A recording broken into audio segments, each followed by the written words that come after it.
Hey YouTube, it's the Red Pill or the Blue here today.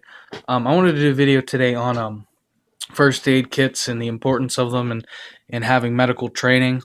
Um, do I think you need medical training? Absolutely. I think if you're gonna have the capabilities and know-how of blowing a hole in somebody, you're gonna need the capabilities and know-how of plugging that hole up and patching that person up.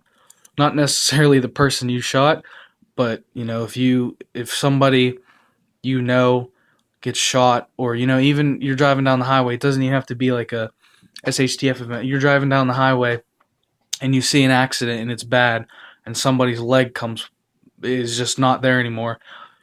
Me personally, I would stop and I would help them. I would get a tourniquet and I'd tie it around whatever part of the leg that's left. Um, if there's no leg left, you know, use something to press down and put pressure on that leg until medical, real medical help gets there.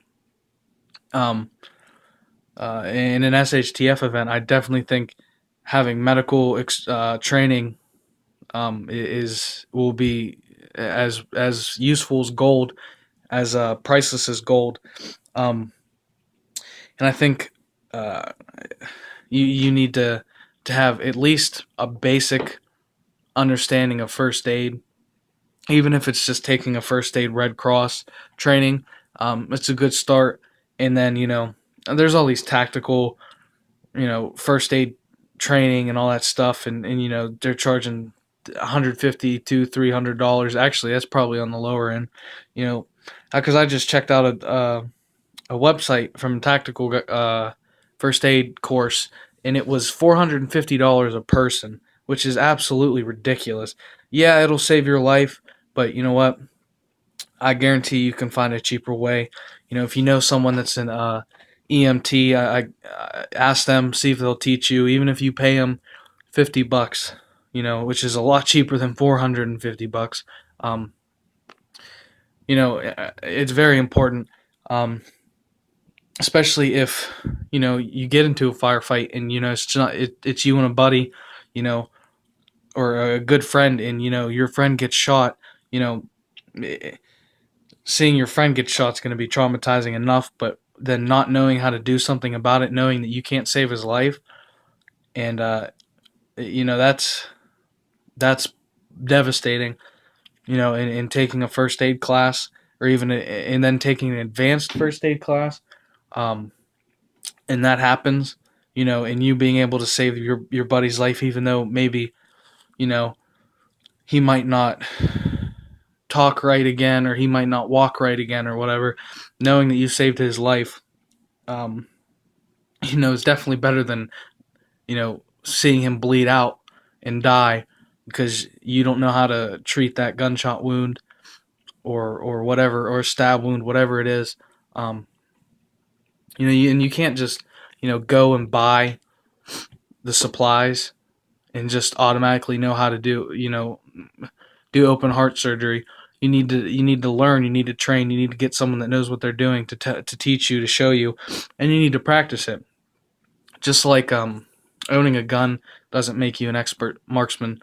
Training thousands of rounds, good training, not necessarily tactical training, um, but a good foundation definitely helps, and you need that, even for everyday life. That goes with guns, medical, just different know-hows. It's important to know a little bit, not of everything because nobody knows everything, but a little bit of the critical things. Learning how to stop bleeding, learning how to deal with a gunshot wound, a stab wound, a sucking chest wound. Um, and I'm saying this because I need training as well. I don't have a lot of training. I have a little bit of training, and I have a buddy who's an EMT, which I'm probably going to see if he can teach me. You know, how to stop a major artery from bleeding out, and learning how to you know treat a gunshot wound or a stab wound.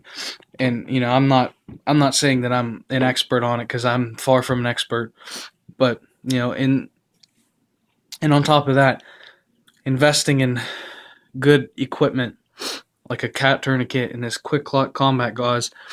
Yeah, it's pricey. No, you don't have to have 100 of them. If you find a good deal on them, buy 4 or 5 and have them. Or if you can't afford that, buy one every month or every 2 weeks. Buy one quick clot combat gauze. Um, and before you know it, you'll have 10 or 15 of them, and they're a good investment. And go and buy, a couple cat tourniquets or whatever kind of tourniquet you like. Buy one every couple months, and you'll have 4 or 5, and and you'll be ready, and you'll have the right equipment. And having regular gauze and medical tape, it's just like anything else with prepping. Over time, you'll accumulate a good bit of supplies. But that's it. That was just my thoughts on the medical, because I've been thinking about it a lot because I need to get some training. But comment, like, subscribe, share. But don't forget, without sacrifice, there could be no victory.